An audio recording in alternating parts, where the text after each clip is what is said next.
Well, welcome, ladies and gentlemen. The governor of Georgia buckled under the pressure that was being put on him as he vetoed a bill that would guarantee religious freedom so that pastors and faith-based groups could say what they want to say about sexual activity.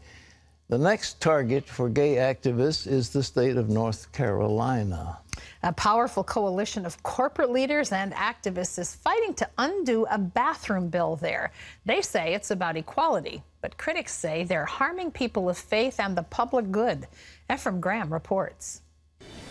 In North Carolina, the governor called a special session to set up a state bathroom policy for government bathrooms. We're going to set a statewide standard for who belongs in which bathroom. This would be the most sweeping anti-LGBT bill in the nation. Girls like me should never be forced to undress or shower in the presence of boys. The law mandates government bathrooms be separated primarily by biological sex. It does not set standards for bathrooms in private businesses. It sounds straightforward, but the national outcry has been fierce. The ACLU filed a federal lawsuit Monday against the state. The mayors of Seattle, San Francisco, and the governor of New York have banned non-essential publicly funded travel to North Carolina. And the NBA is threatening to move its 2017 All-Star game out of Charlotte. In Georgia this week, that kind of corporate pressure led the governor to veto a severely watered-down religious liberty bill. The bill provided protection for pastors who don't want to perform same-sex weddings, but not for wedding vendors who don't want to serve them. Still, multiple high-powered corporations from the NFL to Netflix, Time Warner, and Disney threatened to leave Georgia if the governor signed the bill. On Monday, the governor stunned many in the faith community when he vetoed the measure. I do not think that we have to discriminate against anyone to protect the faith-based community in Georgia. Everyone I spoke to is outraged. We really are, because we were surprised that Governor Deal would bow down to Hollywood, the NFL. Pastor Garland Hunt says believers in Georgia are now rallying to reverse what the governor has done. While in North Carolina, they're hoping the government won't give in, despite enormous pressure to reverse the new law. Ephraim Graham, CBN News. You know, in Canada, in Quebec, they have signs in French. One says femme and the other says homme. And the child of one of my friends said, Daddy, am I a femme or a homme? Because he didn't know the difference, because they didn't say male and female. But this whole thing is absolutely ludicrous. This is the greatest nation on earth. We have degenerated beyond measure. And what are we fighting about? These things about transgender and so forth. I mean, who cares? This kind of thing is just absurd. And we're making a big civil rights thing. And the fact that the NFL, supposedly a bunch of man-sized warriors, are out on the field and they're saying, well, we want homosexuals to be our heroes, and we're going to fight for them. And if the Christians, if you can criticize them, then we're not going to North Carolina, we won't go to Virginia, we won't go to Georgia, we won't go to wherever. The law says that Christians have a right to speak out. We're not going to tolerate that because we're NFL and we beat our chest. The whole thing is absolutely absurd. It makes me sick at my stomach. Now, ladies and gentlemen, I was in Cyprus. I met some years ago with Archbishop Makarios, who was then the president of Cyprus.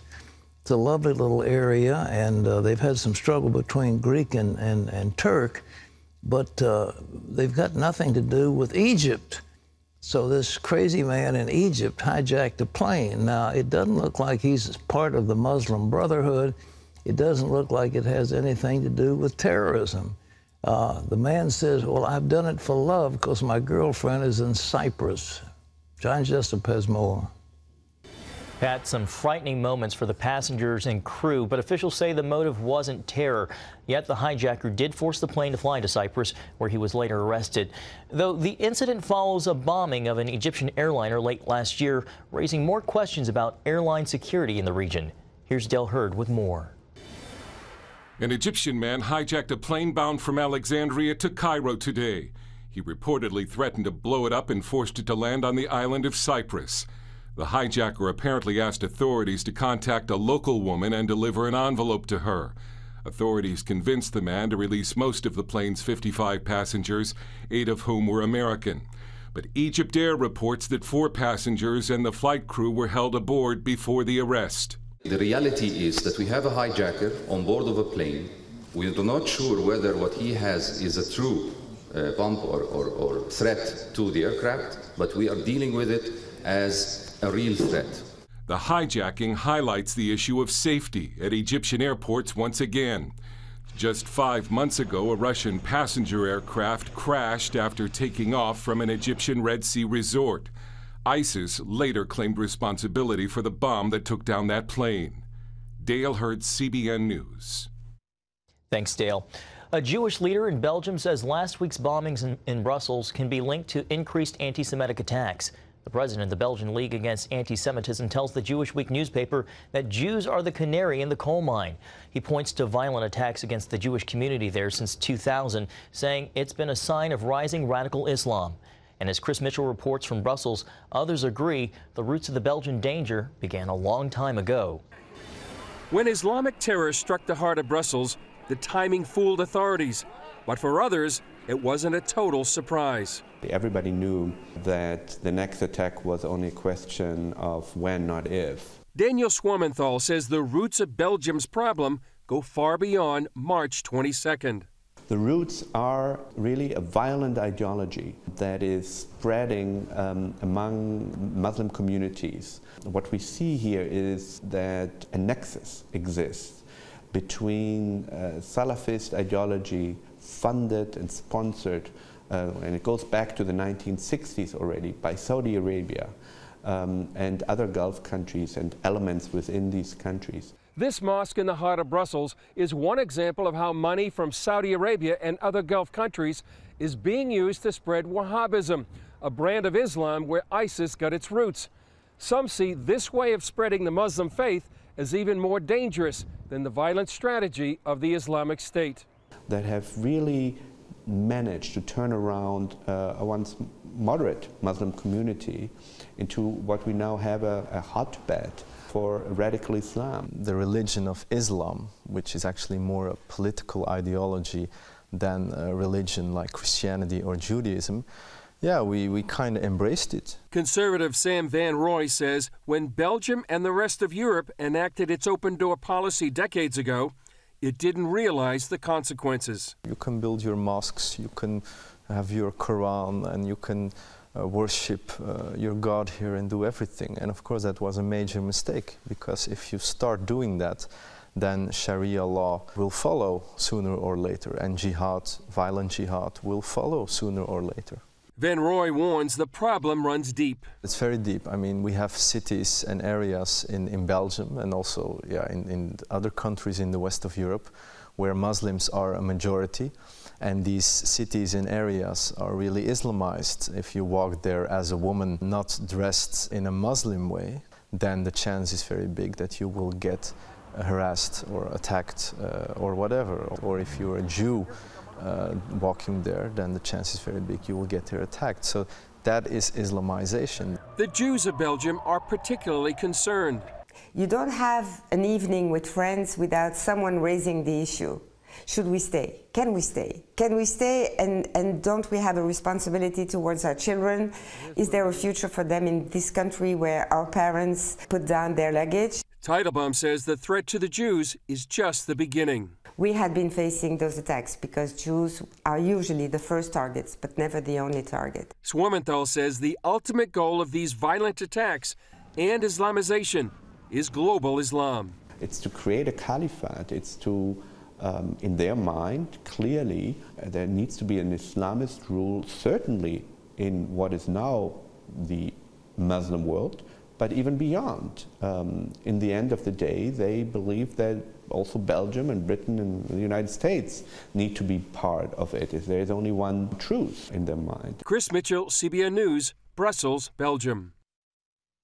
Thanks, Chris and Pat. We've been reporting on the rise of anti-Semitism throughout Europe. Well, this whole thing has got to be understood. You know, people are saying, well, why do they hate us? what have we done to them? We haven't done anything to them. It is based into their religious belief. It is in the Quran. It is clearly passage after passage that says, to the faithful, you must beleaguer them. You shall not make friends with Christians and Jews. The Jews are the descendant of pigs and apes. I mean, the whole thing is in their teaching. And you go to a radical mosque, and they teach that Saturday after Saturday, Sunday after Sunday, whenever. And that's what they believe. In addition to that, they are taught that their destiny is world domination. So it is not merely a religion, it is also a political system based on the Quran, based on the teachings of Muhammad, and based on what is called Sharia law. They want a caliphate. They want to dominate the world. Now, you don't say, what have we done to offend them? We haven't done anything to offend them. This is built into the warp and woof of their entire belief system. So we welcome them, as the Belgians have, into our midst, and what we've done is take a cobra into our bosom, and sooner or later the cobra is going to bite you, because that's their nature. Not what did you do to make the cobra mad. It is a cobra. And these people are intent on destroying the West. So, like it or not, that's what we're faced with, but the government apparently has failed to recognize that. The governments of Europe have political correctness. They will not say it. They will not speak its name. They will not talk about Islamic terror. They won't do it for fear they might offend somebody. But here you see people from Belgium who are saying, we made a mistake. You know, we did this a decade ago, and now look. And what you're saying is true. We don't seem to be willing to learn from what that is. But is there a recourse once you have allowed this to happen? And well, what Donald Trump said, everybody was horrified with. But basically, he said, you know, keep them from coming over here. And if Europe is going to welcome these people by the tens of thousands, and they've got a huge population, and as the man said on that piece, there are whole communities now that are Islamic, and when they have a majority, they are going to take control, and they're going to enforce their way. Until they have a majority, they're asking for all kinds of freedom. Once they have a majority, then they will dominate and enforce Sharia law. So what are you going to do about it, Terry? I mean, the only thing that would do it is draconian measures that would involve deporting thousands of people, and Europe may be faced with that. If they don't do something, their entire society is going to be torn apart. Sobering, very sobering. John? Pat, the FBI has successfully hacked into the encrypted iPhone of one of the San Bernardino terrorists. A third party helped the government bypass the phone's security after Apple refused to help. The FBI will now drop the lawsuit it filed to force Apple's cooperation, and agents are now analyzing the phone's data in hopes of uncovering more information about the December terrorist attack. Well, Cuba's former dictator Fidel Castro has written a harsh response to President Obama's recent historic visit. Castro openly criticizes the president in a sharp-tongued letter addressed to Brother Obama. He dismisses the president's efforts to leave the past behind, recounting past efforts by the United States to overthrow the communist regime. Castro also criticizes moves by the Obama administration to increase business ties with Cuba, saying, quote, "We don't need anything, or we don't need the empire to give us anything." Pat, the Wall Street Journal points out that Castro's views may be out of touch with what most Cubans want. He's out of touch with everything. He's a sick old man whose time has long since come and gone. But nevertheless, that is the back of the hand to the overture of our president, who went with stars in his eyes. I'm going to open up Cuba. I'm going to be the great deliverer. I'm going to bring goodwill to our people. And that is the response he gets. Nobody came out to meet him at the airport, by the way. Neither Raul or Fidel came to meet him. That was a slap in the face. And this is a further slap in the face. But Obama is determined that he's going to embrace our communist buddies. Terry? Well, coming up, the crime wave across America as policemen say it's getting harder for them to do their jobs. They realize that if they do their job, they're going to be vilified in the media, and they're not going to do the job as vigorously as they might have before. Hear how the police plan to protect you when we return.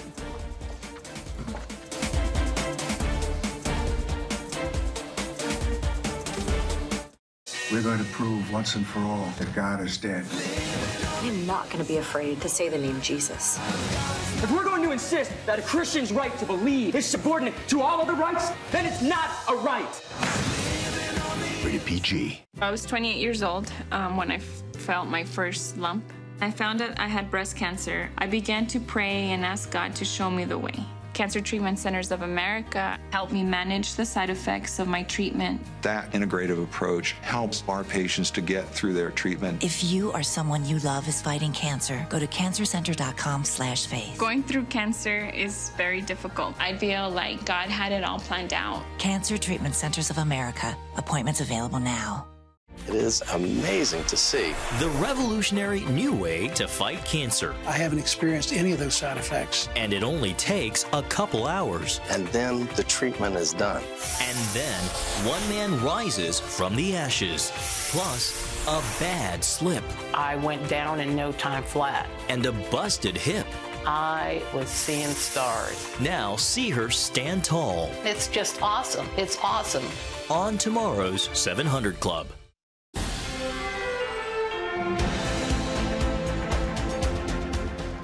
I want to say at the first of this, I am pro-police. I'm for our armed forces. I think that we owe them a debt.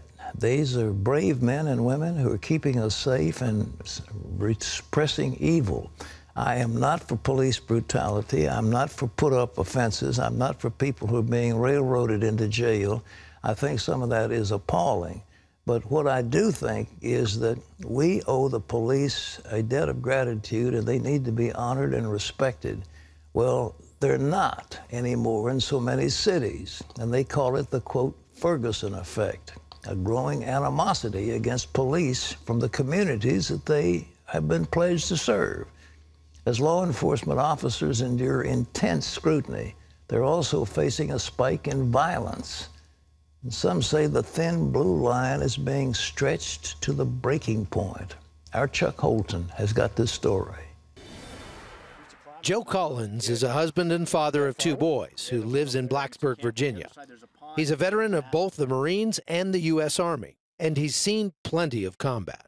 Our fire team and our vehicle was hit 11 times by IEDs. Our company was hit approximately 150 times. And we found probably the same amount of that. When Joe returned from Iraq, he felt like law enforcement was one place where he could continue to serve. Obviously, you have a lot of veterans coming back. They're getting out of the military, and they're looking for something with that same type brotherhood. He loved the 14 years he spent as a cop, but he says police work is becoming increasingly dangerous. It's getting worse. It's getting worse. That means it's getting more dangerous for the men in brown and blue and whatever uniform they wear. Police work has always been a tough job. And no one says cops are perfect. But violence against law enforcement is rising. So far in 2016, officer deaths by shooting are up 300% from the previous year, with a marked increase in ambush-style attacks. In February, policewoman Ashley Gwindon was murdered responding to a domestic disturbance in Virginia. It was her first day on the job. She was the 10th officer to die in the line of duty in February. Police often have to make split-second decisions, and with cell phones and surveillance cameras everywhere, many cops today fear their next call could end up as a viral video, possibly ending their career or even their life. Mike Cowan is a SWAT officer in Mississippi.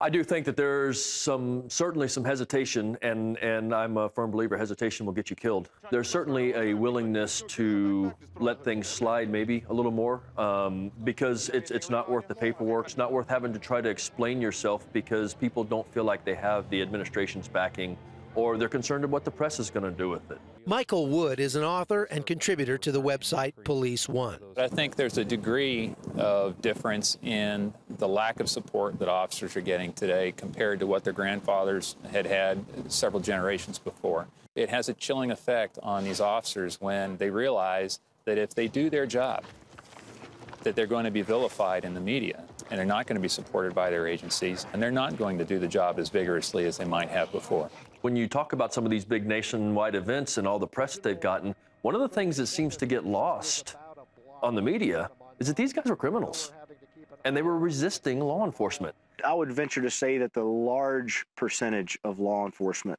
as a whole across the nation has that very feeling. I think they're very frustrated. I think the trust from their government, the trust from their own chain of command, they've got to wonder if it's there. With violence rising, tactics and equipment which were developed by the military are now being used to make policing safer in the face of rising violence. It's a move many have criticized, including the President of the United States. You know, we've seen how militarized gear can sometimes give people a feeling like there's an occupying force as opposed to a force that's part of the community that's protecting them and serving them. Can alienate and intimidate local residents and send the wrong message. Crime has gotten worse. We need the tools, law enforcement needs the tools to be able to handle those situations. Police deaths in the line of duty have declined since the 1970s when they hit their peak by about a third, but that doesn't necessarily tell the whole story.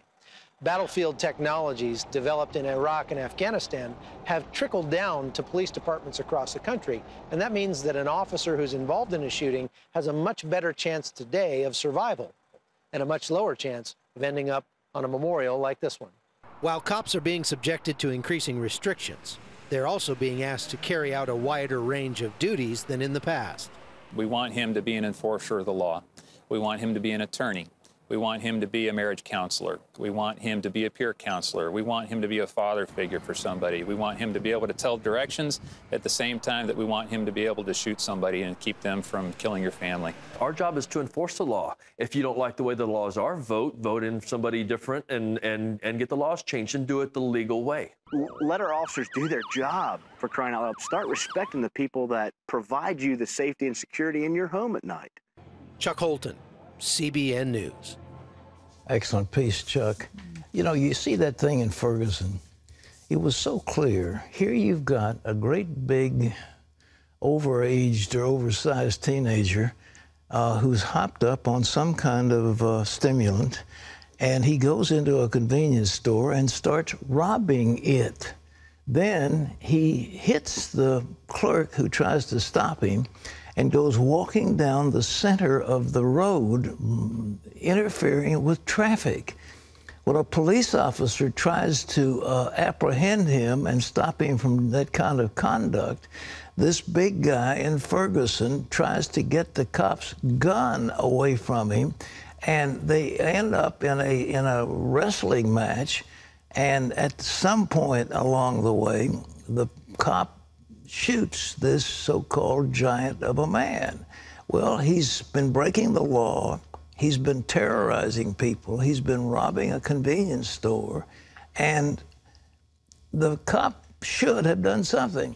But what comes on, you have people flying in from New York City, a phalanx of these professional agitators, and they suddenly stir up Trump problems, and then you've got these great signs, Black Lives Matter. Well, of course they matter. Of course they matter. But not necessarily at the expense of killing a policeman by somebody who is breaking the law. And that's what Ferguson was all about, and it was no more than that. And after a careful grand jury investigation, the policeman was cleared of all charges because he said what he did and what was done was justifiable. Well, that has started a movement all across the country where there's rioting in the streets. The people in these inner cities don't feel protected, and it's us against them mentality. And we need to come together. We've got to love each other. And I think one of the things is to put the police on foot patrols, maybe riding bicycles, not riding around in squad cars, and getting up close and personal with the people that they deal with so that they can get to be friends and not enemies. But as a nation, we must recognize what Romans said, that he that bears the sword bears it not in vain. He is a minister of God. That's what the Bible says, a minister of God to bring about righteousness and to restrain evil. That's what he's there for. So let's respect them and help them. And if they misbehave, let's bring them to justice. But until they do, let's not riot against them.